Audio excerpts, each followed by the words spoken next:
Hi, welcome to 360 PD, Full Circle PD.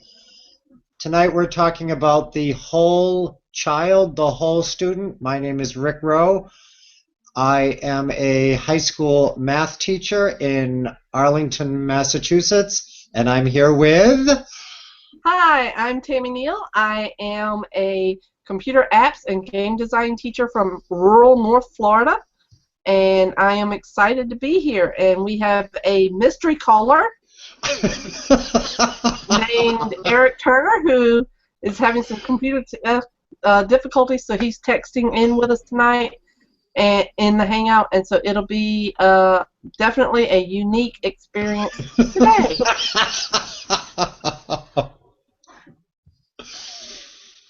And we, for the past couple of weeks, have been discussing how much more engaging learning is for the students, for the educator, when we consider being more and more aware of the whole student, the whole individual, not the English talents or the science talents or the computer apps talents specifically of that individual, but showing the interest in the student as a person, a multifaceted individual, and the more we know about that individual, the more respect we can actually share with them, and the better we can, I think, facilitate the learning for them.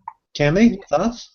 Yep. I think the more we know the students in our classrooms, the more we know about them, about what they face when they're not with us, the more important we can help make the learning. The more we can help tie what we want to do to what is in their world. To make it more relevant, Yes, that's the interesting, word. That's the word. meaningful, and Mm-hmm. and and and long term, so that what we're accumulating, what we're discovering, what we're valuing actually has meaning Right. and connection. Yep. And Eric, we miss you. We miss you. We know that you're here in spirit. Oh, yes, there he is.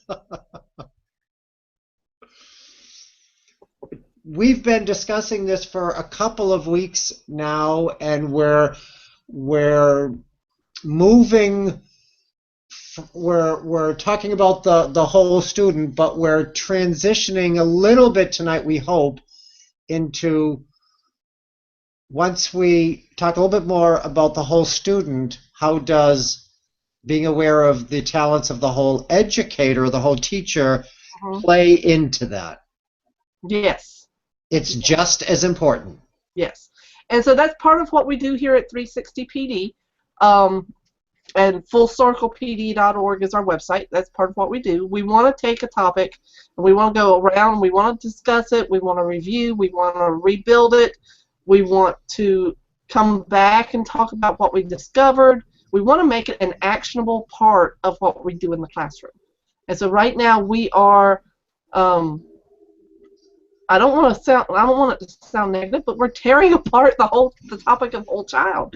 We're digging into the deepness and trying to get past the platitudes that we often hear in a traditional Twitter chat. So this is a tweet and talk. So while Rick and I are talking, we are also doing some multitasking tonight, as we are down a couple of members from our group. And we are also both trying to do the tweeting and the talking and the tweeting and talking and the tweeting. So bear with us if at times one of us looks a little distracted, because we are. Yeah. Oh. And each week we've been talking about it, reflecting upon it, going back into our classroom and seeing what this looks like in reality in the classroom, Right. interacting with the students, thinking about what do we as the whole teacher, how do we interact better with that whole student, seeing how it plays out, and then coming back here and reflecting upon what we're learning, what we're seeing, almost as if it were a homework assignment. Go to the lab, do your experiment, and come back. And what do you notice? What changed? And that's exactly what we did last night. We called it not last night, 2 weeks ago, we called it homework. What homework did we want to give ourselves? We know that we have some viewers who are experiencing this homework themselves as well. And that's really, really cool. So if you are one of the people out there listening, and you experience some things with Whole Child, go ahead and tweet it out using the hashtag 360PD. And Rick and I are both watching the hashtag today, and we really want to get some interaction going. But our homework last time was, what would your students say you do daily that gives them a voice in their own learning? And we were looking for some concrete, the phrase I used was rubber meets the road, examples of what we are doing as individuals in our classrooms to help give our students that concrete voice in our classrooms. So, Rick, I know you and I have talked a little bit through Voxer that you've had some real breakthroughs this week. I really have. And I would say honestly, I believe it's due to the fact that I'm in a brand new building. We're in a brand new high-tech school, bright room, lots of windows, much larger room. And Tammy, I think as I told you before, I said I cannot go into a brand new high school and do what I've always done. I can't. So I have been trying to appreciate the individual students, appreciate the learning that we're trying to experience together, marry that with the technology that's now available, a much more conducive, bright learning environment, and turn the learning over to the students and try to empower their questioning, their inquisition, their pondering in their own way to generate learning. By that I mean I can think of 3 or 4 students right now that in our pre-cal class have been asking really specific questions, and I have returned the question with a question and have said, would you be willing to go to the board and facilitate the resolution of these questions? Mm-hmm.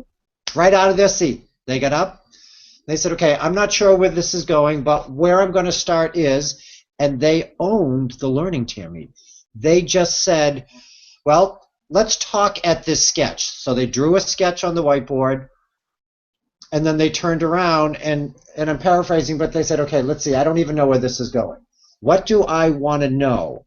Well, my question was, and they just started thinking out loud, and I know at one point a young man raised his hand, and the facilitator at the board, she said, wait a minute, I need to answer this. Let me think what options we have. Well, I almost lost my composure as they didn't need me in the room. They were internalizing their thoughts. And somebody was saying, whoa, I have a thought here. And she said, wait a minute. I want to see if I can pull some of this together on my own. So she started thinking out loud, talking out loud, writing on the board, and then they started interacting with her. Tammy, I've never done that before. I've never had, I don't recall having that kind of engagement, interest, where it was purely student driven, student facilitated, student owned. They did not need me. I could have been in the next room and they could have done all this without me. I nudged them from time to time. They'd ask a question and look at me, and I said, why are you asking me? I'm not here. that kind of, that's, go ahead, that's what? Okay, so I'm going to ask you the same question that I asked one of our audience members just now, who said that she turned her classes over to the students today, and it was unbelievable what they came up with. My question to you is, did that scare you? Not Did at the all. thought of turning, Oh. but before today, did the thought of turning your class over to the students ever scare you, and why? Years ago, absolutely it would have. Years ago, I would have said, yeah, but I'm going to lose control. I have to control this room. Years ago, I would have said, or a year ago, I would have said, this could be frightening. What if I lose control? What if we don't stay on our path? I'm much more open-minded now. I'm much more trusting of my students. I'm much more willing to let us derail. What if we derail? So what? What if we get off topic? We'll figure out something and we'll come back. Or maybe wherever we go off to might lead us into something new, innovative, creative that we hadn't even planned on. Who knows what we might learn there? Okay, so let me take that and let me ask you this question. How do you ensure that the students don't learn how to get you off track? How do you make sure that day in and day out you are staying focused on the end goal? Because we all have a set of standards that we have to follow. We all have a certain amount of information we try to impart every year. How do you make sure you stay on track and don't let the tangents get come in every day? How do you make sure you stay on track?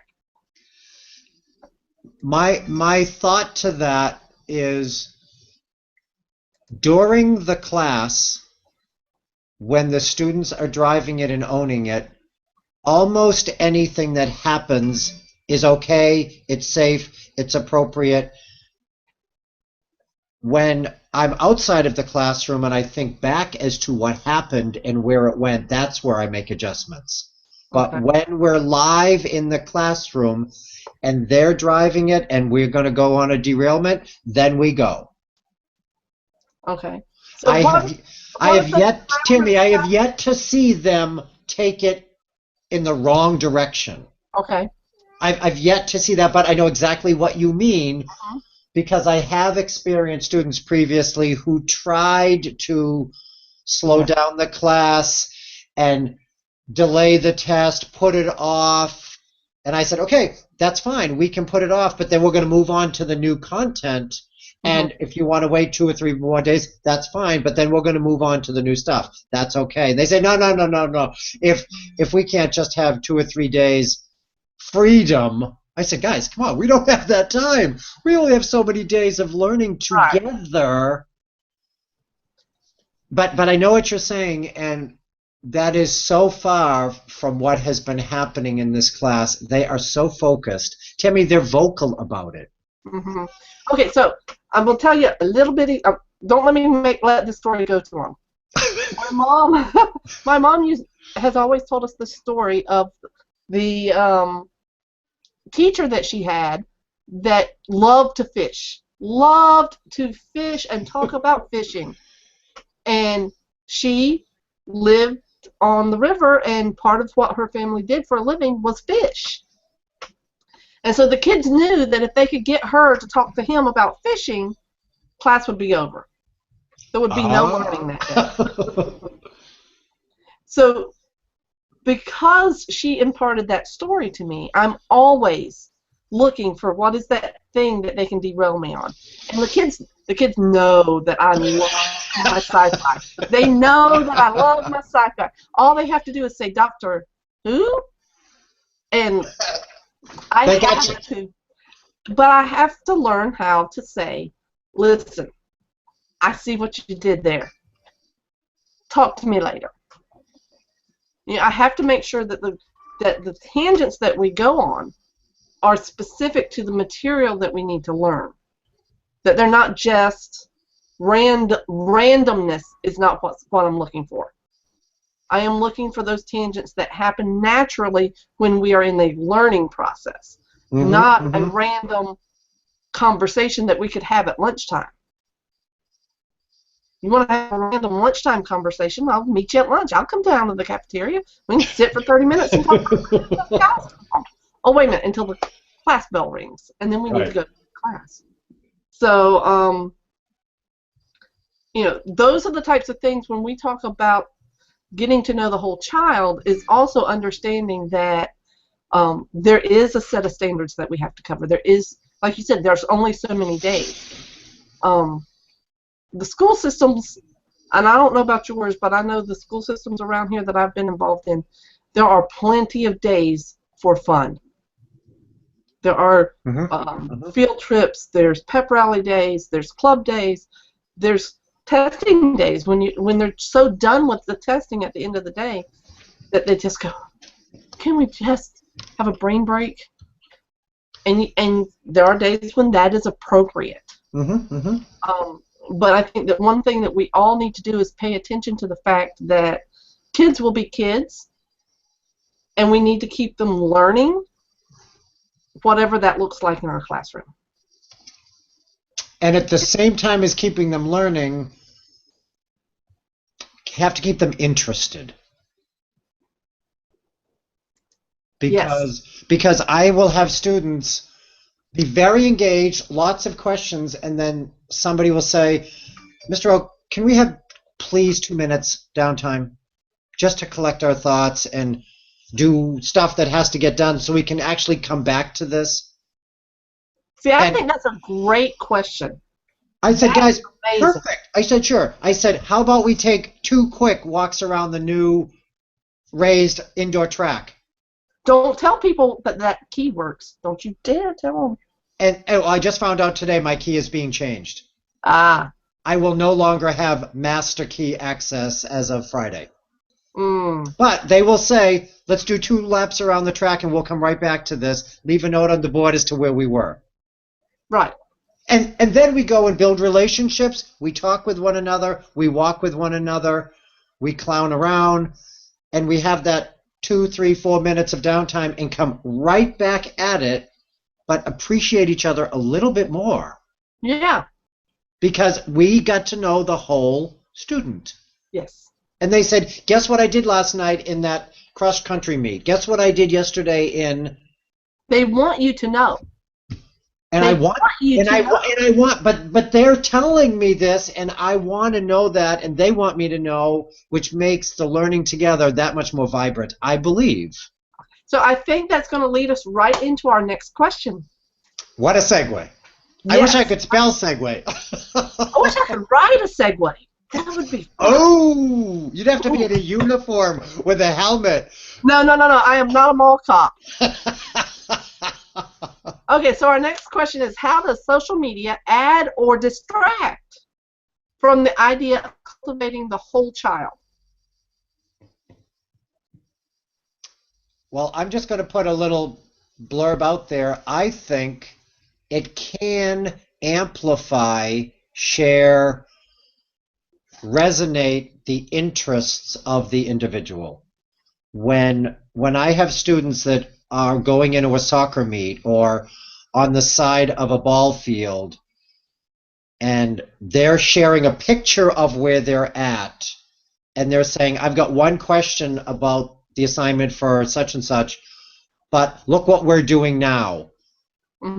They're using social media to share their life, their interests, their personal experiences, their personal likes and outside curricular activities with their teacher, with their peers, with their school, blending it all together. To me, that is a very different version of blended learning, but that totally, you know what I'm saying, that totally is blended learning. Oh, my gosh. Okay, so you deal with high school students. Right. Who hopefully by the time they've gotten to you have gotten over the freshness of the idea of social media. And they're not. They're not fresh. Right. And it's not a novelty anymore. It is very useful. Right. And I am still, in about half of my classes, still dealing with middle school, who are just, just starting to truly discover social media, and they're on the social side of that when they first start. They have not moved over to the media side. That's not where their meat is. Oh, okay. And so sometimes it is a distraction. Miss Neal, I was texting with so-and-so until 10 o'clock last night. Well, but you didn't get your homework done. Or you didn't get your did you do any more research while you were there? No, I didn't. I said, well, that help me any. And so it can sometimes be a distraction when our students aren't taught how to use it appropriately. And when we don't model that in the classroom, and if we don't model that as professionals, then how do our students learn that? My kids know. It is no secret around our school that I do Twitter chats. It's no secret around the school that I do Hangouts. In fact, I share the Hangouts with, the videos afterwards. Here, look at this. Look at what we did. And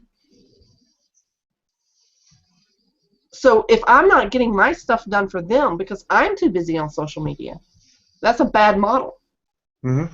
I have to be on top of the parts that I need to be on top of. Timmy, I know why you said that, because I will have a student at 10:15 at night saying, Ro, you're done. Disconnect. We need you on and ready at 7:30. Shut down. If my kids do that, though, I come back at them and go, but you should have already been shut down. How do you know I'm here?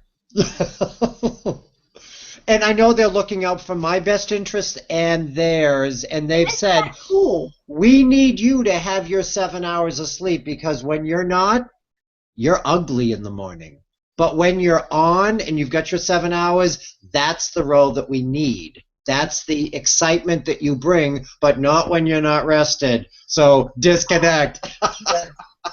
Yes, get your sleep, get your water, get your exercise. Absolutely. There's the whole individual, the balanced side of an individual. Yes. Yes. So there's been some conversation going on Twitter about teachers who have let their students have that control. It's been really cool to watch the conversation take place. We have our third party here. Can we hear you now? Oh, yes, Eric. I don't know. It's yes. Awesome. But the conversation on Twitter. I don't know what's going on. Anyway, I don't want to interrupt the conversation. Keep going. But you've been having some conversation with some people on Twitter about turning loose of that control in the classroom and trusting those kids and watching what comes back to you when you put that trust in your students. And getting to know that whole child allows you to put that trust in your students. It makes it so much easier to let go. Eric, can you speak to that? Yes, it does. And I tell my students, even in an alternative school environment, I tell my students that I trust them. The Russians have an expression that I often use in class, and it's "Dobrai no provrai," and it means trust but verify. And I tell my students, I trust you, but I'm going to have to sometimes verify. But the point being that, I tell them that I trust them until they tell me otherwise, until they act otherwise. And that says a lot to these students who come into an alternative school environment, because they are not trusted. And some of them take until they get to you, Eric. Once they get to you, they are. I'm sorry, what, Rick? I'm sorry, I just said when they get to you, they are, and you're teaching them what a trusting environment looks like. Right. Well, I try to at least. But, many times they haven't been trusted, and so they live up to that trust, but of course, sadly, some of them don't. The challenge for any teacher, alternative school or regular school, is that when you have a student who doesn't live up to the trust, I think intrinsically they do want to live up to the trust. They sometimes have a difficulty doing that, and they need to be taught how. Now, unfortunately, guys, there are going to be bad apples. You know, it's just a fact of life. There are going to be some bad apples, no matter how you cut it, no matter how you slice it. And it's difficult to deal with those situations, knowing that you have to act around them as if you trust them, but you also have to go behind them to check without them really knowing. Mm-hmm. And that can be difficult to do. Yep. That trust but verify. Eric, let me give you one instance. This happened yesterday and today. I had a student that I highly respect, and he knows I respect him. He made a poor decision in our class yesterday, left class, and left school. I was called on it. Just walked out? And just walked out. But I was called on it because he was supposed to be with me, and he wasn't, and why did I release him and let him just leave the campus? Well, because I have made good calls home to his home, I thought I'm going to call home and I'm going to follow up because something is obviously up. I called home, talked to Mom. She knew about it. She said, I will get back to you, or my son will get back to you. Well, when this morning came around, didn't he come in, approach me, and say, we need to talk, I owe you an apology. I lied to you yesterday, I went behind your back, and I'm not making excuses, but whatever happened, happened. I just want you to know I don't want the trust to have been broken. I could not have asked for that young man to handle it in a better way. Yeah, and that's beautiful. You know, that's growth. That's maturity, and that's wisdom. But for him to also understand that the next time he asks you to go somewhere, he may have to have a buddy with him. That's right. Because right. I mean, and that's, you know, I have to verify. Right. Right. And I will tell the students that too. I will straight up say, look, you know, let's call a spade, guys. You know, you've done this before, and it's not that I don't want to trust you, but you put me in a position where now I have to verify. Mm-hmm. But let's work toward regaining that trust so that I don't have to. Right. And as long as they know that there's a light at the end of the tunnel, Mm-hmm. then they may work toward that, you know. But if they don't see the light, if they don't see hope, then, you know, they're not going to try. Eric, how does this incredibly feed into the whole student?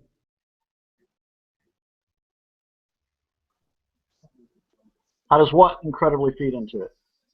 What you just said and what we just described, isn't that a huge part of valuing the individual student? Yes. I mean, I think when you can give a student hope and you can show that student that you trust them, but yet you are also honest. You know, really when you get right down to it, relationships, any relationship, whether it be student-teacher or human to human, it doesn't matter. It's about trust, hope, and honesty. You know? A student doesn't want to be bamboozled any more than anybody else. If you're honest with the student and tell them straight up, look, this is the fact. These are the facts as I see them, and that's where we have to go from. Then they're going to be more invested in that relationship and in that environment. because they know that it's an honest environment, and they know that you're not going to just try to cheapen the whole thing, I guess. That you value them, you know?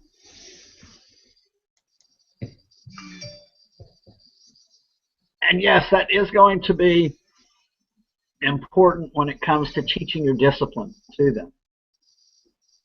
If you can be honest in your relationship with them outside of teaching the discipline, then they know that when you are teaching the discipline, that you're going to be honest, and that you're going to do what you say and say what you do. Yep. Being consistent in that honesty. Yes. Being consistent in your honesty. Yep. Class can be split up into two things, you know, the discipline part of it, and when I say discipline, I'm talking about the subject matter. So let me just rephrase that. Class can be broken down into two things.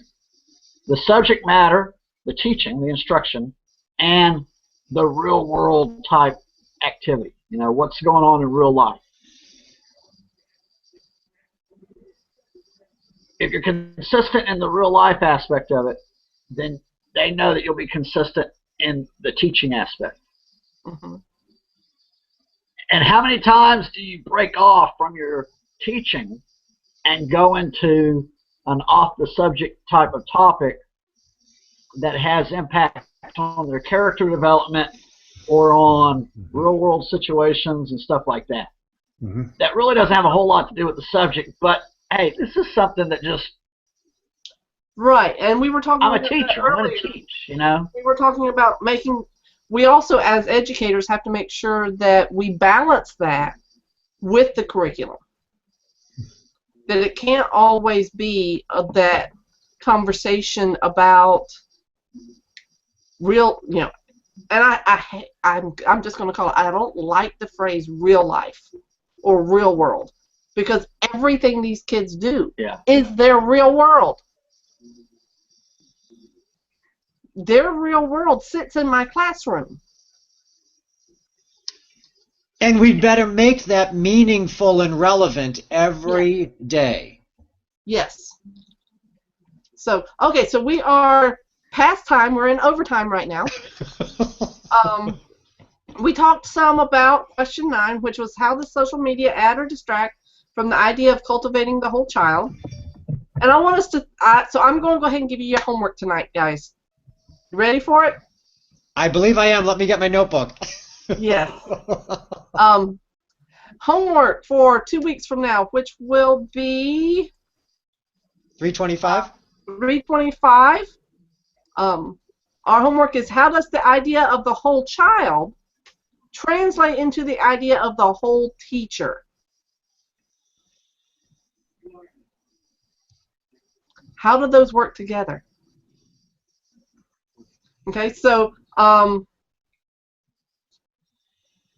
we'll pick it up there in a couple of weeks. Next week we have an off-the-air conversation with one of our live viewers. We're very excited and looking forward to that. Absolutely. Yes, and feel free to hit the 360PD hashtag on Twitter at any time. Somebody's almost always watching. Somebody's always watching. And the website, Timmy? FullCirclePD.org.